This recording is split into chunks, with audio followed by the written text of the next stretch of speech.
ഒരുപാട് വീടുകളുണ്ട്. ഇന്ന് റെസിഡൻസ് അസോസിയേഷൻ ഫോം ചെയ്തിട്ടുണ്ട്. ഈ റെസിഡൻസ് അസോസിയേഷനെ കൊണ്ട് നമുക്ക് വലിയൊരു നേട്ടം നമുക്ക് നേടാം.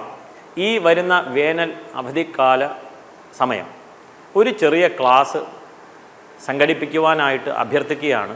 ഒന്ന് ആലോചിക്കുക, ആയിരക്കണക്കിന് റെസിഡൻസ് അസോസിയേഷൻ കേരളത്തിൽ അങ്ങോളം ഇങ്ങോളമുണ്ട്. എല്ലാ റെസിഡൻസ് അസോസിയേഷനും അവരവരുടെ പ്രദേശത്തിലുള്ള ഒരു ആചാര്യനെ കണ്ടെത്തി ഒരു ചെറിയ നാമജപത്തിൻ്റെ ക്ലാസ്, കുറച്ച് നല്ല കാര്യങ്ങൾ ശീലിപ്പിക്കുവാനാവും. 2 മാസം കഴിയുമ്പോൾ നമ്മുടെ കുട്ടികളെല്ലാം തന്നെ കുറച്ച് ശ്ലോകങ്ങളും കുറച്ച് ഭഗവത്ഗീത മുതലായ വിഷയങ്ങളെല്ലാം പഠിച്ചിരിക്കും എന്നുള്ളതിൽ തർക്കമില്ല. നാം എവിടെയെങ്കിലും തുടങ്ങണമല്ലോ. 1000 miles journey begins with first step എന്ന് പറയുന്നത് പോലെ.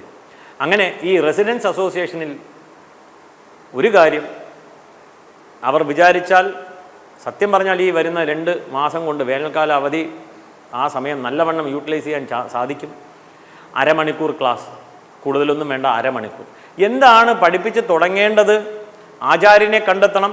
തീർച്ചയായിട്ടും സാധിക്കും. ഈ ആചാര്യനില്ല, ഗുരു ഇല്ല എന്ന് പറയുന്നതൊക്കെ ചുമ്മയാണ്. എല്ലാ സ്ഥലത്തും ഇന്ന് ഒരുപാടുണ്ട്. ഇന്ന് ഗുരുക്കന്മാരാണ് കൂടുതൽ, ശിഷ്യന്മാരില്ല. 1000 ഗുരുക്കന്മാരാണ്. അവനവൻ എല്ലാവരും ഗുരുക്കന്മാരായി കഴിഞ്ഞു, ശിഷ്യനില്ല. ഈ ശാസ്ത്രം പഠിപ്പിക്കണമെങ്കിൽ ശിഷ്യൻ വേണ്ടേ? അതില്ല. ശാസനാത് ത്രായതേ ശാസ്ത്രം പഠിപ്പിക്കാൻ ആളുണ്ട്. ഇന്ന് എല്ലാവരും ഗുരുക്കന്മാരായി കഴിഞ്ഞു. അതുകൊണ്ട് ഗുരുക്കന്മാർ ലഭിക്കുന്നില്ല, ആചാര്യന്മാരില്ല എന്ന് പറയരുത്. ദയവ് ചെയ്ത് എല്ലാ പ്രദേശത്തുമുണ്ട്. അവരടുത്ത് പറഞ്ഞ് ആദ്യം തന്നെ അവരടുത്ത് പറയുക, വിഷ്ണു സഹസ്രനാമം പഠിപ്പിക്കണം എന്നുള്ളത്. കാരണം അതിനൊരു 2 മാസം നമുക്ക് സമയം ആവശ്യമാണ്. അതിനെ പ്രാക്ടീസ് ചെയ്ത് നമുക്ക് കുറേ ദിവസം നമുക്കത് പ്രാക്ടീസ് ചെയ്യിപ്പിക്കാം.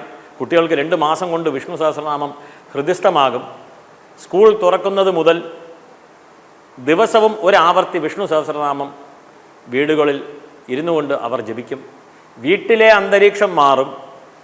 ആ സമയം TV അണയ്ക്കും.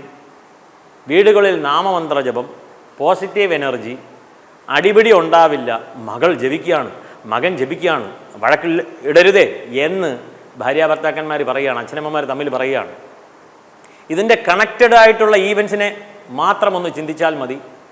ഇത് എല്ലാ റെസിഡൻസ് അസോസിയേഷനും നടപ്പിലാക്കും എന്നുള്ളതിൽ സംശയമില്ല. കാരണം എല്ലാവർക്കും ധർമ്മബോധമുണ്ട്. ആരെയും കുറ്റം പറയേണ്ട കാര്യമില്ല. തീർച്ചയായിട്ടും നടപ്പിലാക്കാൻ പറ്റും. കാരണം ഒരു കുട്ടി ജപിക്കുന്നു, 20 മിനിറ്റ് വീട്ടിൽ ജപിക്കുന്നു. അമ്മ ചിന്തിക്കുകയാണ്, ഇതിപ്പോൾ ഞാനും പഠിച്ചാൽ കൊള്ളാമല്ലോ, അമ്മയും കൂടി ഇരിക്കുകയാണ്.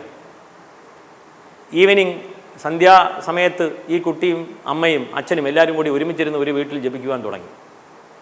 അതിൽ നിന്ന് അപ്പുറത്തെ വീട്ടുകാർ നോക്കുകയാണ്, സന്ധ്യാസമയം ഇവനിന്ന് കളിക്കാൻ വരുന്നില്ലല്ലോ, ഇത്രയും കാലം കളിച്ചുകൊണ്ടിരുന്നു, അവൻ 6 മണിക്ക് പോവുകയാണ് നാമജപം ജപിക്കുവാനായിട്ട്.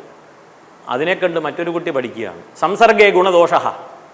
അങ്ങനെ കേരളത്തിലുടനീളം ഈ 2 മാസം ആയിരക്കണക്കിനുള്ള ഈ റെസിഡൻസ് അസോസിയേഷൻ വിചാരിച്ചാൽ മാത്രം നടപ്പിലാക്കാൻ പറ്റുന്ന ഒരു കാര്യം ഈ വിഷ്ണു സഹസ്രനാമം ക്ലാസ് വേനൽ അവധിക്കാലത്ത് ഒരു നല്ലൊരു ആചാര്യ മുഖേന.